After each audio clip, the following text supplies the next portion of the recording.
Hello everyone. ఒకన్న తన love story నాతో share చేసుకున్నారు. నాతో పాటు మీరు వినండి నా మాటలతో. తను నా క్లాస్మేట్ అండ్ తను నాకు వరుసకి మరదలు కూడా. తనంటే నాకు చాలా ఇష్టం.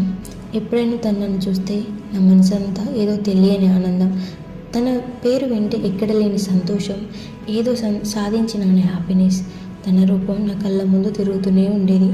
ఫైనల్లీ మా 10th క్లాస్ స్టార్ట్ అయింది అండ్ మా లవ్ స్టోరీ కూడా స్టార్ట్ అయింది. కానీ ఇప్పుడంటే ఫోన్స్ అన్లిమిటెడ్ అండ్ కాల్స్ అన్నీ ఉన్నవి. అప్పుడు అలా కాదు. స్కూల్లో మాట్లాడితే మళ్ళీ స్కూల్లోనే మాట్లాడుకునే వాళ్ళం. అలాగా నా 10th క్లాస్ జరుగుతున్నప్పుడు దసరా హాలిడేస్ వచ్చాయి. తను వాళ్ళ మేనత్త వాళ్ళ ఇంటికి వెళ్ళింది. తనని చూడాలని అనిపించింది. నా దగ్గర ఉన్న సైకిల్ తీసుకొని 70 కిలోమీటర్స్ వెళ్ళాను. కానీ అక్కడ వాళ్ళ